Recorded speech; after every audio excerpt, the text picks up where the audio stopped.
Just when I thought the dystopia couldn't get any more farcical, just when I thought I was out, they pull me back in. In deep state central Washington DC, Pride attendees marched triumphantly behind the banner of what no one can deny symbolizes the ultimate emblem of organic grassroots resistance. Lockheed Martin. Because nothing says marginalised and underrepresented like being sponsored by the world's largest defence contractor. Net worth $117 billion.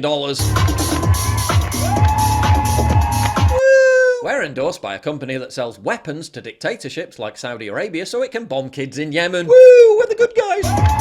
It's getting really difficult to satirise all this. We've reached the point where South Park is basically obsolete. We're CIA, we're gay, get used to it! This month we're proud of not only the gay agents that helped us coup and murder heads of state, but also the gay agents that helped us foment dissent and make the coups sound like organic discontent among the populace in societies with regimes we dislike. Slay! You know for sure that hashtag love wins when the Air Force Global Strike Command amplifies your message.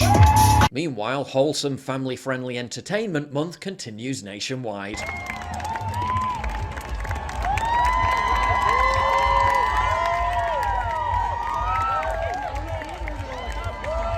But I know, I'm the snowflake for being triggered by rainbows.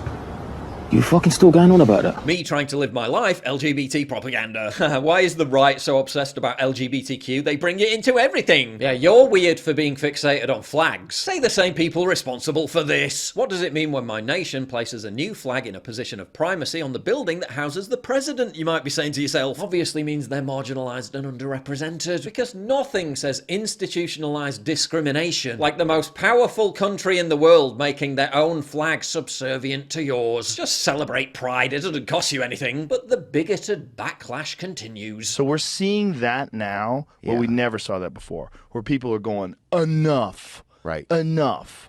Stop shoving this down everybody's throat. When I go to Target, I don't want to see, like, tuck pants, where you, like, they're designed to help you tuck your dick.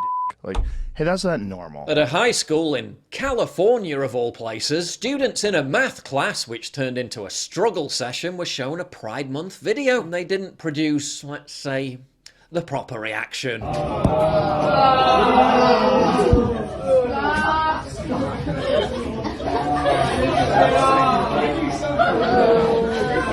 Miss Clark. Wow. Why are you showing this to kids? Based Zoomers, but for disrespecting the alphabet people, they will be punished. Hey, I'll warn you guys now, if you're going to be inappropriate, I will have supervision down and give all of you a Saturday school for next year. So knock it off. Strange, isn't it, how the more everything is festooned with occupation flags, the more people begin to resent and question the whole thing. And now for something a little more wholesome. Remember the days before mountains of meaningless email? Remember the thrill of receiving a real letter in the real mail? Rediscover that nostalgic excitement with historic mail. A thoughtful gift for anyone who appreciates history and the lost art of letter writing. Well, what do we have here?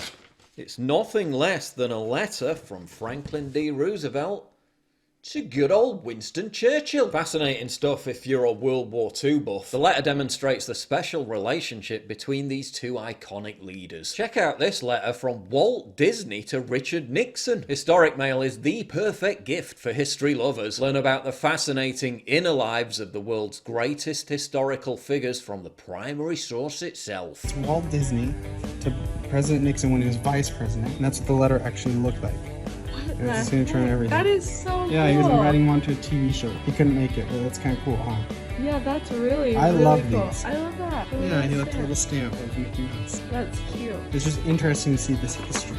Yeah, and how authentic it is. That's really cool. Every week a stamped envelope is delivered to your doorstep containing a reproduction of a letter penned by a famous historical figure, supported by a document providing historical context and a typed version of the letter. Get 10 weekly letters for only $59.99, or get a whole 52 weeks worth of letters for an in-depth, personalised exploration through a specific period of history. Get letters from historical titans including George Washington, Abraham Lincoln, Nikola Tesla and Thomas Edison. almost as if they came straight from their desk to yours. Personalize your gift with this special certificate featuring your name and the receiver's name on it. And don't forget, it's Father's Day coming up this week. Surprise your dad with this timeless gift. Just use the code PJW to get your 10% discount. Go to historicmail.com/PJW to get your gifts now and help support this channel. Now back to the video. Meanwhile, Joe Biden surprised some by announcing that transgesters would be allowed to serve in the US military. As Commander-in-Chief, I was proud to have ended the ban on transgender Americans. He also keeps bizarrely claiming that gay people are being kicked out of restaurants. When a person can be married in the morning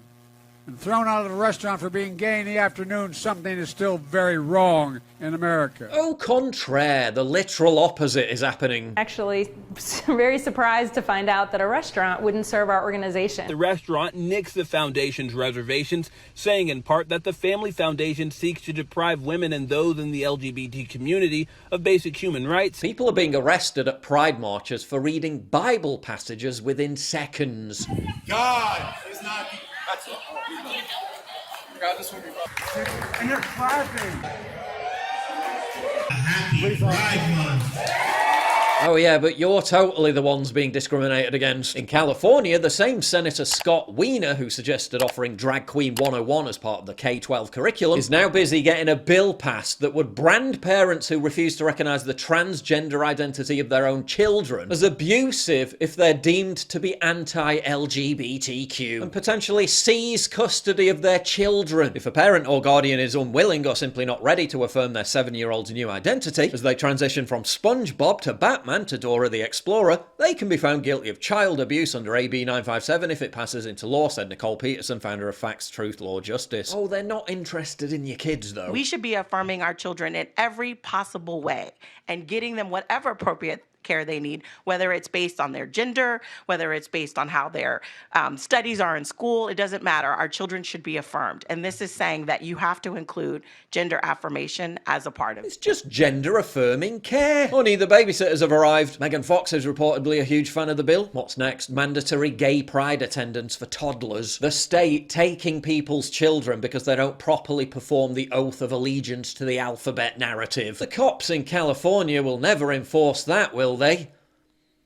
Will they? I'm beautiful in my way, 'cause I make no mistakes. I'm on the right track, baby. I was born this way. Don't have myself and regret. Just love yourself and yourself. It's all good though, because there'll be plenty of police in the Sunshine State to be dispatched to deal with mothers and fathers who don't respect their kids' pronouns. That's because those backward, antiquated days of sending them out to deal with real criminals is well and truly over. California is set to pass a new bill that will help shoplifters steal. SB 553 requires employers to discard policies requiring workers to confront suspected active shoplifters. Come on in, fill your boots. 4 women run off after stealing from a CVS pharmacy at Van Ness and Jackson in San Francisco. Even employees trained in theft deterrence are not allowed to do their job if the bill passes. Oh, but it gets worse. Big companies are not only telling employees not to stop thieves, they're saying they'll be fired if they do so. The CEO of Lululemon standing by his decision to fire employees who tried to stop shoplifters. It happened in Atlanta. 3 suspects were seen gathering up merchandise and running out of the store. Now, the suspects were eventually caught, but as I told you, the person who filmed that video and another employee was fired. California is so crazy. They could rob their own store and they get treated better. Probably get Employee of the Month. The more insane everything gets, the more you think, surely this is the end of the line. And then the dystopia finds a new level of grotesque to sink to. If you only knew how bad things really are. Get early access to videos, exclusive live streams, and personally DM me. You've seen how much I get demonetized all the time. Well, this is how you support me. By subscribing at pauljosephwatson.locals.com. Please click the link in the description.